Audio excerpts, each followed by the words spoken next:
ऐसी दहशतगर्द बैठे हुए ना हर जगह कन टुट्टे, ये छोड़ते हैं किसी को? ये उठाओ, ये हमारे साथ फलाना मुल्क है, हमें सपोर्ट करेगा, वो मुल्क पहचानेगा भी नहीं आपको जब आपकी ठुकाई होगी। ये गैर मामूली चीज है ईरान के मज़ारों में इस वक्त। उससे पहले देखा कि जितने भी मज़ारे होते थे ईरान में वो पुरअमन होते थे, पुरतशद्दुद नहीं होते थे, लेकिन इस दफ़ा फसादात हैं वहां पर। और दूसरी गैर मामूली वहां पर ये एक चीज़ नज़र आ रही है कि उनके हाथों में बंदूकें हैं, जो कि ईरानी कभी बंदूक नहीं रखते, ईरानी जो शहरी हैं। इसने पहले तो आम आर्मी के कैंप्स के अंदर गए, पुलिस स्टेशन के अंदर एंटर किया, वहां पर हथियारों को अपने कब्जे में किया।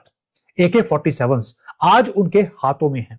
ईरान का जो रजीम है वो शदीद मुश्किलात का शिकार है और पहली मरतबा उनके खिलाफ बहुत बड़े पैमाने पर अवामी मुजाहरे शुरू हो गए। इंटरनेट बंदिश करनी पड़ रही है और काफ़ी लोग जो हैं वो जान से चले गए हैं, लोग मारे भी गए, लोग ज़ख्मी भी हुए। जगह जगह पे लोग मुजाहरे कर रहे हैं, कुछ जगह पे पुरतशद्दुद मुजाहरे अगर रिपोर्ट हुए हैं।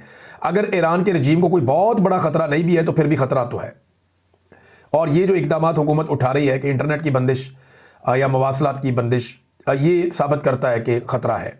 आपकी वहां डिफरेंस है डेथ टू खमीनी, मुल्लों को बाहर उठा के फेंको, शाह जिंदाबाद। और रजीम जो है वो गिरने वाली है, क्योंकि उसका रीजन है जो कैपिटल है तेहरान, वो ऑलरेडी उनके हाथ से निकल चुका है। लोगों ने तेहरान के ऊपर भी कब्जा कर लिया। This is all a planned, fully planned operation, and I think they have succeeded in it. Trump ने ईरान को बड़ी खौफनाक धमकियां लगाई, लेकिन ट्रंप कहता क्या है? वो कहता है जी यहाँ पे एक रजीम है जो मुसल्लत शुदा है। वो ये कहता है कि अवाम की उमंगों के खिलाफ है। पाकिस्तान में जो मौजूदा रजीम है वो भी ये सारा कुछ पाकिस्तान में कर रहा है और करता चला आ रहा है, लेकिन इस पे अमेरिका बिल्कुल आंखें बंद करके बैठ।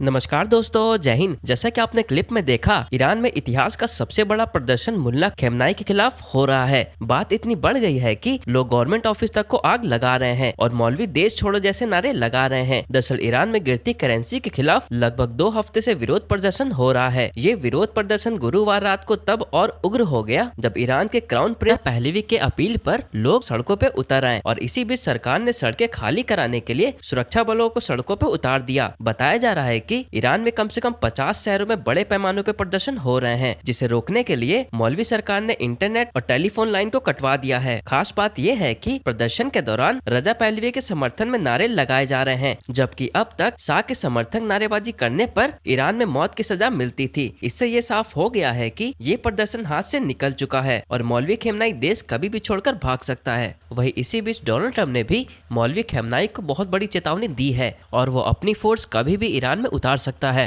हम ईरान की बातें करते आ रहे हैं। ईरान में जो ये लफड़ा है बढ़ता रहा, पीछे क्या हुआ ये आप जानते, तो मैं रिपीट नहीं करूंगा। आज की पोजीशन ईरान में ये है, देखिए बहुत पहले 3 या 4 दिन पहले मैंने ये डिक्लेयर किया था ये एक रेजिम चेंज ऑपरेशन है। इस रेजिम चेंज ट्रंप करना चाहता, वो अभी बता नहीं रहा, वो देख रहा ऊंट किस करवट बैठ लेगा। आज की परिस्थिति ये है, पूरा ईरान जल रहा है, 7 लोगों को गोली मार के हलाक कर दिया गया है, कम से कम सैकड़ों लोग जख्मी हैं, पुलिस की गाड़ियां, गवर्नमेंट की बिल्डिंग और जो इस्लामिक रेवोल्यूशनरी गार्ड है उसका एक वॉलंटियर ग्रुप है, उस पर हमला हुआ, उसका एक बंदा मरा, काफी लोग जख्मी, और ये क्लैशेस बढ़ते जा रहे हैं, बढ़ते जा रहे हैं, बढ़ते जा रहे हैं। आपकी वहां डिफरेंस है डेथ टू खमीनी, मुल्लों को बाहर उठा के फेंको, शाह जिंदाबाद। अहला रिजवी को लेके जो वो लग रहे हैं नारे उनके, उनको लाभ, देश बचाओ और मुल्लों को भगाओ, इसको भगाओ, पूरा सिस्टम खुल गया है, पूरा सिस्टम देश सड़कों पे आ गए। कहते हैं महाशा अमीनी के बाद इतना बड़ा प्रोटेस्ट ईरान में आज तक नहीं हुआ। बहुत बड़ा ईरान में प्रोटेस्ट होते नहीं, इन्होंने प्रोटेस्टों को पहले दबाने की कोशिश की, खूब लोगों को मारा, लोग मरे तो प्रोटेस्ट और बढ़ के दबे नहीं। आज पूरे ईरान में प्रोटेस्ट है। कुछ जगह हैं जो बहुत स्पेसिफिक है जिनके बारे में मैं बात करना चाहता हूँ आपसे। नेटन्स, इस्फहान और फर्दो, ये 3 साइट्स थे। फर्दो के पास जगह कुआम में प्रोटेस्ट है। ये वही फर्दो से लगी जगह जिसको ईरान कहता था मेरा मैचो पावर है, मैं फर्दो से बम बनाऊंगा, यहूदियों की ऐसी तैसी करूंगा, दुनिया की ऐसी तैसी करूंगा। उसी कुआम में आज लोग आए और मुल्ला खुमैनी को गालियां दे रहे हैं, कह रहे हैं। और एक और एंगल भी वो बताऊंगा आपको अभी। नेटन्स में बहुत छोटी सी जगह, वहां प्रोटेस्ट अभी देखने को नहीं। इस्फहान एक बड़ी जगह, इस्फहान में दबा के प्रोटेस्ट है। यानी कि जो 3 की न्यूक्लियर साइट्स थी जिनको उड़ाया गया और ईरान के न्यूक्लियर प्रोग्राम को ध्वस्त किया गया, उनमें से 2 साइट्स पे, 2 बड़ी साइट्स पे प्रोटेस्ट है। ये शहर बहुत छोटा सा, इसलिए इसमें प्रोटेस्ट नहीं है। और आप जानते हैं कि जो ईरान है ये शिया डोमिनेटेड है, 95% शिया है, बाकी सुन्नी, कुछ परसेंट थोड़े ज्यूज और क्रिश्चियन भी, मिनी माइक्रो माइनॉरिटी। ईरान में परिस्थिति ये है कि इन शियाओं में भी कुछ एरिया ऐसे जहां ये मुल्ला एडमिनिस्ट्रेशन यानी कि खमेनी एंड कंपनी का पूरा कंट्रोल है, दे रियली कंट्रोल एवरीथिंग। और इस मुल्ला एडमिनिस्ट्रेशन में अगर मैं आपको तीन जगह बता दूं जहां इनका पूरा वर्चस्व चलता है। Mashhad number 1 pilgrimage site of Iran, Qom और तीसरे शिराज। यहाँ 3 बड़ी मस्जिदें हैं जिनका शिया धर्म में या पंथ में बहुत बड़ा सम्मान है। तो मुरसाद में अभी प्रोटेस्ट नहीं हुए, क्वाम जहां फर्दो प्रोटेस्ट है और शिराज में भी दबा के प्रोटेस्ट हुए। तो अब आप इक्वेशन को यहां से देखें या यहां से देखें, आप मुल्ला मौलानों के स्टेट कंट्रोल से देखें या आप रिलीजियस साइटों के हिसाब से देखें, दबा के प्रोटेस्ट हो रहे मौसी ईरान में, and it is accelerating by the day and getting more and more dangerous by the day. और जब ये सब हो रहा था तो ईरान रिजीम ने लोगों को मारना शुरू किया। भाई ऑप्शन नंबर तो 7 है, पर ऐसा माना जाता कई सारे लोग मारे गए। तो जब ये कई सारे लोग मारे गए तो ट्रंप कूद पड़े मैदान में। और मैंने आपको पहले कहा था कि खमेनी का बेटा मुश्तबा खुमैनी जो शांत है, उसको शायद सीआईए ने मैनेज कर रखा, कुछ उसको गुट्टी पिला रखी।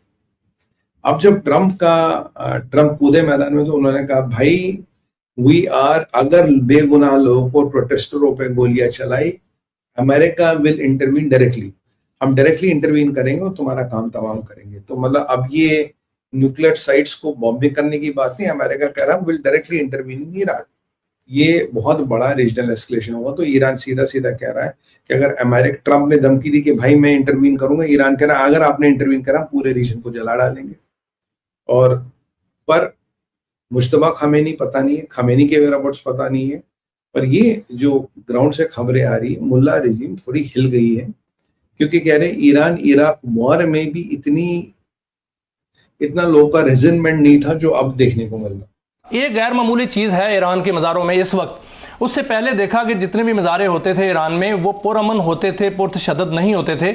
लेकिन इस दफ़ा फसादात हैं वहाँ पर। और दूसरी गैर मामूली वहाँ पर ये एक चीज़ नज़र आ रही है कि उनके हाथों में बंदूकें हैं, जो कि ईरानी कभी बंदूक नहीं रखते। ईरानी जो शहरी हैं वो कमिटेड हैं, वो मुहिब वतन हैं, लेकिन इस वक्त उनके हाथों में बंदूकें हैं और वहाँ पर फायरिंग भी बाकायदा हो रही है। बात यह है कि जो हमारे सामने एक मिसाल है वेनेजुएला देख लें, उसमें ये गद्दारी हुई अंदर से, लोगों ने फैसिलिटेट किया और आज जिस नीट और क्लीन तरीके से वो प्रेसिडेंट को उठा कर लेके गए, तो वो अभी एस्टेब्लिश चीजें होती जा रही हैं। उनके जो डिफेंस मिनिस्टर थे, अभी प्रेसिडेंट की भी जो इंटर्म प्रेसिडेंट है उसकी भी बात हो रही है कि सारे मिले हुए थे। तो दैट इज वन थिंग।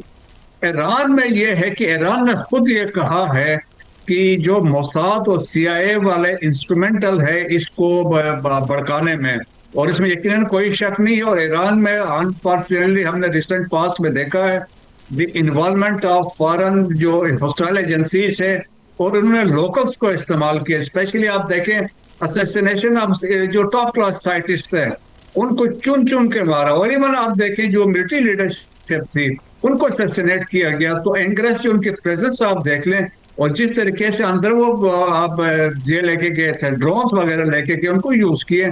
सो इनके स्ट्रॉन्ग उसमें है, तो ईरान ने खुद इसको एक्नॉलेज किया। लेकिन ईरान आसान काम नहीं है, लोगों में फियर तो जरूर होगा कि लाइकली कुछ है, लेकिन ये है रेट्रिक्स हमने अभी देखी है अमेरिका प्रेसिडेंट की तरफ से कि वो हम ये करेंगे वो करेंगे, लेकिन लाइकली नहीं है कि नियर फ्यूचर में नहीं है, लॉन्ग रन में हो सकता है कि वो कहेंगे कि इसी तरह इंस्टेबिलिटी हो, इसके बाद कोई रेजिम चेंज हो। लेकिन वो नेशनलिज्म की बात है, ईरान की अपनी एक हिस्ट्री है, सिविलाइजेशन है, तो वो उसको मेंटेन करने की कोशिश करेंगे।